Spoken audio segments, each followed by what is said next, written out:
It is, without question, the most powerful flavor in the world.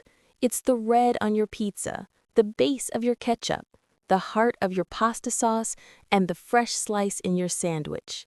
It is so common, so fundamental to our daily lives, that we don't even see it.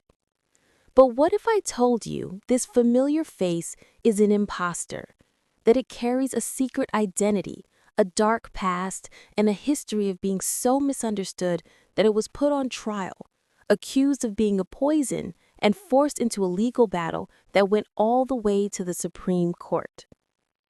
Welcome to Fruits Around the World. Today we are putting the world's most rebellious fruit on the stand, the tomato. First, let's get the big fight out of the way. Is it a fruit or a vegetable? The answer is yes. And that's the story. Botanically, in the world of science, a fruit is the part of the plant that develops from the flower's ovary and contains the seeds. A tomato fits this description perfectly. It is a berry, just like a blueberry, a grape, and a pomegranate. But in the kitchen, it's a different world. We don't put it in a fruit salad. We don't bake it into a sweet pie. We cook it with salt, with herbs, with meat. It has a savory, umami profile. Culinarily, it's a vegetable. This dual identity is the key to its entire global journey. And yet, this is where the tomato's rebellion continues. Because in many parts of the world, its fruity nature is celebrated in sweet forms. There are traditional recipes for tomato jams and preserves where the fruit is cooked down with sugar and spices like cinnamon, just like you would a strawberry or an apricot. In some cultures, it's even used in desserts or as a sweet compote. This just deepens the confusion.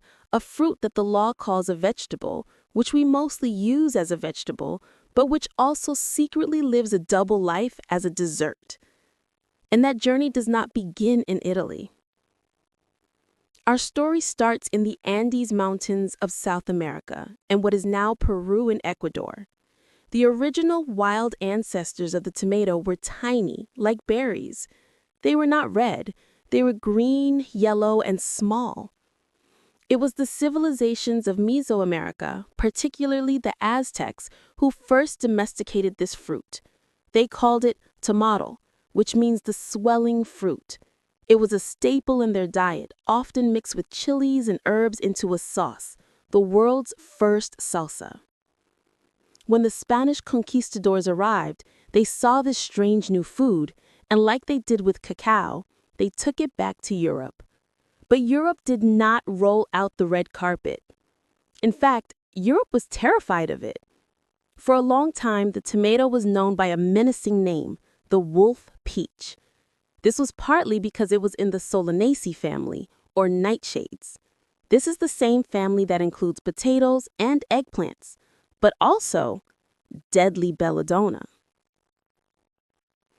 People saw the bright red color and assumed it was a warning sign from nature.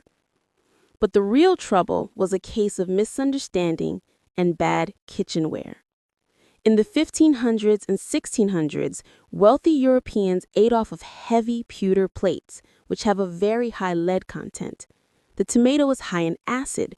When a tomato was placed on a pewter plate, the acid would leach lead from the plate, poisoning the diner. The poor, who ate off of wooden plates or trenchers of bread, were completely fine. So a rumor spread. If you are rich and you eat a tomato, you get sick and die. It must be a poison. For nearly 200 years, the tomato was grown in Europe only as a beautiful but deadly ornamental plant in botanical gardens. So how did it go from poison apple to the soul of Italian cuisine? We have to thank the poor and the brave. In the sun-drenched, hungry streets of Naples, Italy, a city that was at the time one of the poorest in Europe, people had nothing to lose. They saw this beautiful red fruit growing and decided to take the risk. They were the first in Europe to start eating it, mashing it onto their flatbreads.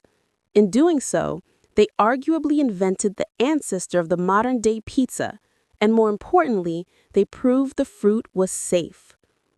From Naples, it slowly conquered Italy, and from Italy, it conquered the world. It completely transformed the cuisine of the Mediterranean. Can you even imagine Italian food today without pomodoro? But the tomato's fight for its identity wasn't over. Let's jump to 1893, New York. A new law imposed a tax, a tariff on vegetables imported into the U.S., but not on fruits.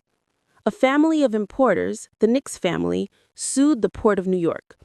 Their argument, we're importing tomatoes. Botanically speaking, tomatoes are a fruit. We should not have to pay this vegetable tax. The case, Nix versus Hedden, went all the way to the U.S. Supreme Court. The highest court in the land stopped all other business to debate the true nature of the tomato. In a unanimous decision, the court ruled, botanically speaking, tomatoes are the fruit of a vine, just as are cucumbers, squashes, beans, and peas. But in the common language of the people, all these are vegetables, which are grown in kitchen gardens and which, whether eaten cooked or raw, are served as part of the main course, and not like fruits, generally, as desserts. The court declared the tomato a legal vegetable, all for the sake of taxes. The tomato lost the battle, but won the war. It had officially conquered the culinary world on its own terms. Today, we have a new problem. Why do the tomatoes at the supermarket look perfect but taste like red-colored water? It's another story of science. We have spent 50 years breeding tomatoes not for flavor, but for survival. We bred them to be firm, to survive being picked green by machines, to be shipped thousands of miles, and to all turn red at the same time. In doing so, we accidentally turned off the genes for sugar and complex flavor. Now, a new revolution is underway, the heirloom revolution. As people are seeking out those imperfect purple, black, and striped varieties, desperately trying to taste what a real tomato is supposed to be. The tomato is the fruit that conquered the world by disguising itself as a vegetable. It survived being called poison, it fought in the Supreme Court, and it became the world's favorite flavor, all while hiding its true fruity identity in plain sight. So I have to ask the most important question of all. Now that you know its full history, in your heart, what is the tomato? Is it the fruit it was born as, or the vegetable it fought to become? Let me know your vote in the comments. I need to see the results. If you enjoyed putting this mystery on trial, please subscribe to Fruits Around the World. Every week, we peel back the history on another amazing fruit. Thanks for watching.